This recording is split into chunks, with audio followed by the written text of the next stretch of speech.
ओम शांति। बाबा good morning. आज बाबा के 14 जनवरी 2023 के महावाक्य हैं। आज तो मकर संक्रांति कहो, लोहड़ी कहो, उत्तरायण कहो। उत्तरायण गुजराती में कहते हैं और मकर संक्रांति हिंदी है, लोहड़ी पंजाबी है, इसलिए तीनों ही एक ही दिन है। तो इसका आप सभी को बहुत बहुत शुभकामनाएं। हैप्पी लोहड़ी, हैप्पी उत्तरायण, हैप्पी मकर संक्रांति। जैसे पतंग उड़ाने का त्यौहार है, ऐसे हमारा भी सदा उमंग उत्साह में हम भी सदा उड़ते रहें, बाबा की खूब सेवाएं मिलके करते रहें। ऐसे सुंदर से उमंग उत्साह वाले त्यौहार की आप सभी को बहुत बहुत शुभकामनाएं। अब हम बाबा की मुरली सुनेंगे। बाबा ने आज सार में कहा, मीठे बच्चे, अभी तुम्हारी काया बिल्कुल पुरानी हो गई है। बाप आए हैं तुम्हारी काया कल्प वृक्ष समान बनाने। तुम आधा कल्प के लिए अमर बनते हो। बाबा ने प्रश्न पूछा, इस वंडरफुल नाटक में कौन सी बात बहुत ही समझने की है?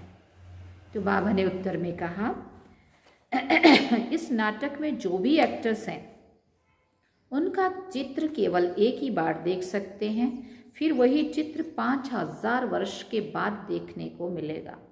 बाद देखेंगे 84 जन्मों के 84 चित्र बनेंगे और सभी भिन्न भिन्न होंगे। कर्म भी किसी के साथ नहीं मिल सकते। जिसने जो कर्म किए वो फिर 5000 वर्ष के बाद वही कर्म करेंगे। ये वही समझने की बातें हैं। तुम बच्चों की बुद्धि का ताला अभी खुला है, तुम ये राज सबको समझा सकते हो। गीत है, भोलेनाथ से निराला कोई और नहीं है। ओम शांति। भोलानाथ सदैव शिव बाबा को कहा जाता है, शंकर को नहीं कहा जाता। वो तो विनाश करता है और शिव बाबा स्थापना करते हैं। तो ये तो जरूर स्थापना है स्वर्ग की और विनाश नरक का करेंगे। तो ज्ञान सागर भोलानाथ शिव को ही कहेंगे। अब तुम बच्चे तो अनुभवी हो, जरूर कल्प पहले भी शिव बाबा आया होगा और अब आया है जरूर। उनको आना है जरूर, क्योंकि नई मनुष्य सृष्टि को रचते हैं।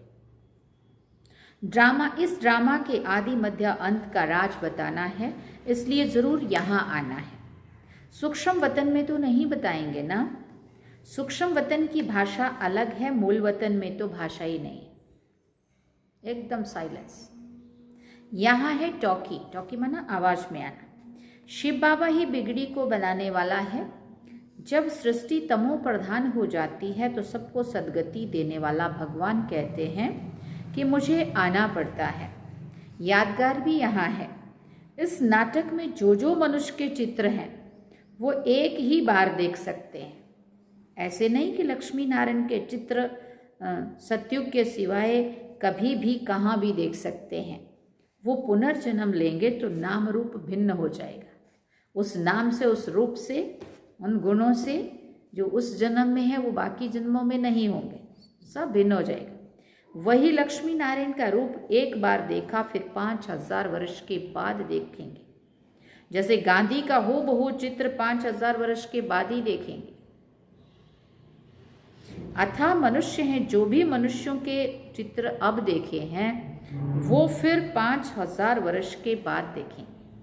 84 जन्मों के लिए 84 चित्र बनेंगे और सभी भिन्न भिन्न होंगे। कर्म भी किसी के साथ मिल नहीं सकते हैं। जिसने जो कर्म किया वही कर्म 5000 वर्ष के बाद फिर करेंगे। ये बहुत समझने की बातें हैं।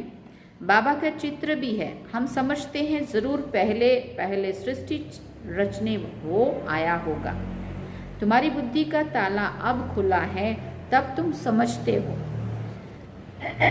अब फिर औरों का भी ऐसे ही ताला खुलना है। निराकार बाप जरूर परम धाम में रहते होंगे, जिससे तुम सब मेरे साथ रहते हो। जब पहले मैं आता हूँ तो मेरे साथ ब्रह्मा विष्णु शंकर होते हैं। मनुष्य सृष्टि तो पहले से ही है, फिर वो कैसे पलटा खाती है, रिपीट कैसे होती है। पहले ज़रूर सूक्ष्म वतन रचना पड़े, फिर स्थूल वतन में आना पड़े, क्योंकि मनुष्य जो देवता थे वो अब शूद्र बने हैं। उन्हों को फिर ब्राह्मण से देवता बनाना पड़े। तो जो कल्प पहले मैंने ज्ञान दिया था वही फिर रिपीट करूँगा। इस समय बैठकर राजयोग सिखाता हूँ। फिर आधा कल्प के बाद भक्ति आरंभ होती है। बाप खुद बैठ समझाते हैं कि पुरानी सृष्टि फिर नई कैसे बनती है, अंत से फिर आदि कैसे होती है। मनुष्य समझते हैं परमात्मा आया था, परंतु कब आया, कैसे आया, आदि मध्य अंत का राज कैसे खोला, ये नहीं जानते हैं। बाप कहते हैं मैं फिर सन्मुख आया हूँ सभी को सद्गति देने। माया रावण ने सभी की किस्मत बिगाड़ दी है, तो बिगड़ी को बनाने वाला जरूर कोई तो चाहिए ना। बाप कहते हैं 5000 वर्ष पहले भी ब्रह्मा तन में आया था। मनुष्य सृष्टि जरूर यहाँ ही रची है।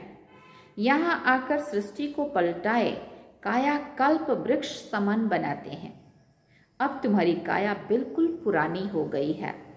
इसको फिर से ऐसा बनाते हैं जो आधा कल्प के लिए तुम अमर बन जाते हो। भले शरीर बदलते हैं परंतु खुशी से, जैसे पुराना चोला छोड़ नया लेते हैं। वहां ऐसे नहीं कहेंगे कि फलाना मर गया, उनको मरना नहीं कहा जाता। जैसे तुम्हारा ये जीते जी मरना है तो तुम मरे थोड़ी हो, हाँ, सिर्फ परिवर्तन किया है अपना। तो तुम तो शिव बाबा के बने हो। बाबा कहते हैं तुम मेरे नूरे रत्न सिकिलदे बच्चे हो। शिव बाबा भी कहते हैं, ब्रह्मा बाबा भी कहते हैं, वो निराकारी बाप और ये साकारी बाप। अभी तुम कहते हो बाबा आप भी वही हो ना, हम भी वही हैं जो फिर आकर मिले हैं। बाप कहते हैं मैं आकर स्वर्ग स्थापन करता हूँ। राजाई तो जरूर चाहिए, इसलिए राजयोग सिखाता हूँ। पीछे तो तुमको राजाई मिल जाएगी, फिर इस ज्ञान की वहाँ दरकार नहीं रहती। फिर ये शास्त्र आदि सब भक्ति में काम आते हैं, पढ़ते रहते हैं। जैसे कोई बड़े आदमी हिस्ट्री ज्योग्राफी लिख जाते हैं, वो पीछे पढ़ते रहते हैं। अथाह किताब है, मनुष्य पढ़ते ही रहते हैं। स्वर्ग में तो कुछ भी नहीं होगा, वहाँ तो भाषा भी एक हो। इतनी कठिन पढ़ाई नहीं होगी जो वहाँ ट्यूशन रखनी पड़े या क्या क्या भी टेंशन लेनी पड़े हैं, और भाषा भी एक होगी। तो बाबा कहते हैं अब मैं आया हूँ सृष्टि को नया बनाने। पहले नई थी, अब पुरानी हो गई है। मेरे सब पुत्रों को माया ने जलाकर राख कर दिया था। पुत्रों को बाबा ने कहा, मेरे सभी बच्चों को, मेरे सभी पुत्रों को माना मेरे सब बच्चों को, ब्रैकेट में लिखा, माया ने जलाकर राख कर दिया था। वो कहते हैं, वो दिखाते हैं सागर के बच्चे। ज्ञान सागर तो बरोबर है और तुम उनके बच्चे हो। भले बच्चे तो वास्तव में सभी हैं, परंतु तुम बच्चे अब प्रैक्टिकल में गाए हो। तुम्हारे कारण ही बाप आते हैं। कहते हैं मैं आया हूँ फिर से तुम बच्चों को सुरजित करने। जो बिल्कुल काले पत्थर बुद्धि हो गए हैं उनको फिर से आकर पारस बुद्धि बनाता हूँ। तुम जानते हो इस ज्ञान से हम पारस बुद्धि कैसे बनते हैं। जब तुम पारस बुद्धि बन जाएंगे तब ये दुनिया भी पत्थरपुरी से बदलकर पारसपुरी बन जाएगी, जिसके लिए बाबा पुरुषार्थ कराते रहते हैं। तो बाबा को जरूर मनुष्य सृष्टि रचने के लिए यहाँ ही आना पड़ेगा ना। जिसके तन में आते उन द्वारा मुख वंशावली बनाते हैं। तो ये माता हो गई, कितनी गुहिया बात है तो ये भी मेल, इनमें बाबा आते हैं तो ये माता कैसे हुई, इसमें मूंझेंगे जरूर। तुम सिद्ध करके बता सकते हो कि ये माता पिता ब्रह्मा सरस्वती दोनों कल्प वृक्ष के नीचे बैठे, राजयोग सीख रहे हैं, तो जरूर उनको का गुरु भी चाहिए। ब्रह्मा सरस्वती और बच्चे सभी को राजऋषि कहते हैं। राजाई के लिए योग करते हैं। बाप आकर राजयोग और ज्ञान सिखाते हैं जो और कोई भी सिखा ना सके। ना कोई का राजयोग है, वो तो सिर्फ योग कहेंगे, योग सीखो। हठ योग तो अनेक प्रकार के होते हैं, राजयोग कोई भी सिखला ना सके। भगवान ने आकर राजयोग सिखाया था। कहते हैं हमको कल्प कल्प फिर आना पड़ता है, जबकि मनुष्य सृष्टि नई रचनी है, प्रलय तो होती नहीं है। अगर प्रलय हो जाए तो फिर हम किसमें आवे, निराकार क्या आकर करेंगे। बाप समझाते हैं सृष्टि तो पहले से ही है, भक्ति भी है, भगवान को बुलाते भी हैं। इससे सिद्ध है कि भक्त है। भगवान को आना ही तब है जब भक्त बहुत दुखी है। कलयुग का अंत है, रावण राज्य खत्म होना है, तब ही मुझे आना पड़ता है। बरोबर इस समय सभी दुखी है। महाभारी लड़ाई सामने खड़ी है। ये पाठशाला है, यहाँ एम ऑब्जेक्ट है। तुम जानते हो सतयुग में लक्ष्मी नारायण का राज्य था, फिर सिंगल ताज वालों का राज्य हुआ, फिर और धर्म वृद्धि को पाए हैं, फिर राजाई आदि बढ़ाने के लिए युद्ध आदि चाहिए। फिर एक दूसरे को ऊपर आक्रमण करते हैं और फिर उनको पराजित करते हैं और फिर उनका ऊपर कब्जा करते हैं, फिर बड़े एरिए का राजा बनते हैं, है ना। बाबा कहते धर्म की वृद्धि को, बाबा कहते राजाई आदि बढ़ाने के लिए युद्ध आदि हुए। तुम जानते हो जो पास्ट हो गया वो फिर रिपीट होगा, फिर लक्ष्मी नारायण का राज्य आरंभ होगा। बाबा वर्ल्ड की हिस्ट्री ज्योग्राफी का राज भी पूरा समझाते हैं, डिटेल में जाने की दरकार नहीं है। जानते हैं हम सूर्यवंशी हैं तो जरूर पुनर्जन्म भी सूर्यवंशी में ही लेते होंगे। नाम रूप तो बदलते होंगे ना, माँ बाप भी दूसरे मिलेंगे। ये सारा ड्रामा बुद्धि में है, सारा ड्रामा बुद्धि में रखना है। बाप कैसे आता है वो भी समझ लिया। मनुष्यों की बुद्धि में वही गीता का ज्ञान है, आगे हमारी बुद्धि में भी वही पुराना गीता ज्ञान था। अभी बाप गुहिया बातें सुनाते हैं जो सुनते सुनते सारे राज समझ गए हैं। मनुष्य भी कहते हैं आगे आपका ज्ञान और था, अब बहुत अच्छा है। अब समझ गए हैं कि कैसे गृहस्थ व्यवहार में रहकर कमल फूल समान बनना है। ये सबका अंतिम जन्म है। फिर बाबा कह रहे मरना भी सबको है। खुद बेहद का बाप कहते हैं तुम पवित्र बनने की प्रतिज्ञा करो तो 21 जन्म के लिए स्वर्ग के मालिक बनेंगे। यहाँ तो कोई पदमपति है तो भी दुखी है, काया कल्पतरु होती नहीं है। तुम्हारी काया कल्पतरु होती है, तुम 21 जन्म मरते नहीं हैं। बाप कहते हैं यहाँ आएंगे भी वही जो सूर्यवंशी चंद्रवंशी कामचित्ता पर बैठ सांवरे हो गए हैं। इसलिए राधे कृष्ण श्री नारायण सबको सांवरा दिखाते हैं। अभी तो सभी सांवरे हैं, कामचित्ता पर बैठने से सांवरे हो गए हैं। अब तुमको कामचित्ता से उतरकर ज्ञान चित्ता पर बैठना है। विष का हथियाला कैंसल कर अमृत का हथियाला बांधना है। समझाना ऐसे है जो वो कहे कि तुम तो बहुत शुभ कार्य कर रहे हो। जब तक कुमार कुमारी है तो उनको मूत प्लीति नहीं कहेंगे। बाप कहते हैं तुमको गंदा कभी नहीं बनना है। आगे चलकर ढेर आएंगे, कहेंगे ये बहुत अच्छा है, ज्ञान चित्ता पर बैठने से तो हम स्वर्ग के मालिक बनेंगे। अक्सर ब्राह्मण ही सगाई कराते हैं, राजाओं के पास भी ब्राह्मण रहते हैं, उन्हों को राजगुरु कहते हैं। आजकल तो सन्यासी भी हथियाला बांधते हैं। तुम जब ये ज्ञान की बातें सुनाते हो तो लोग बहुत खुश होते हैं, झट राखी बंधवा लेते हैं। फिर घर में झगड़ा भी होता है, कुछ सहन तो जरूर करना पड़े। तुम हो गुप्त शक्ति सेना, तुम्हारे पास कोई हथियार आदि नहीं। देवियों को तो बहुत हथियार दिखाते हैं। हाँ, इतनी सारी भुजा और इतने सारे हथियार, ये सब है ज्ञान की बातें, उसका आध्यात्मिक रहस्य है। यहाँ है ही योग बल की बातें। तुम योग बल से विश्व की बादशाही लेते हो, बाहुबल से हद की राजाई मिलती है। बेहद की राजाई तो बेहद का मालिक ही देंगे ना, लड़ाई की कोई बात नहीं है। बाप कहते मैं कैसे लड़ाऊंगा, मैं तो लड़ाई झगड़ा मिटाने के लिए आया हूं। फिर इनका नाम निशान भी नहीं रहता है, तभी तो परमात्मा को सब याद करते हैं। कहते हैं मेरी लाज रखो, फिर भी एक में निश्चय नहीं तो और को पकड़ते रहते हैं। कहते हैं हमारे में भी ईश्वर है, फिर अपने में भी विश्वास नहीं रखते, फिर गुरु करते हैं। पहले अपने में कहेंगे अपने में ही भगवान है, फिर गुरु करने जाएंगे। जब तुम्हारे में भगवान है फिर तो गुरु क्या करने की जरूरत है? हाँ, क्यों करते हो? यहाँ तो बात ही न्यारी है ना। बाप कहते हैं कल्प पहले भी मैं ऐसे ही आया था जैसे अब आया हूँ। अब तुम जानते हो कि रचता बाप कैसे बैठ रचना करते हैं, ये भी ड्रामा है।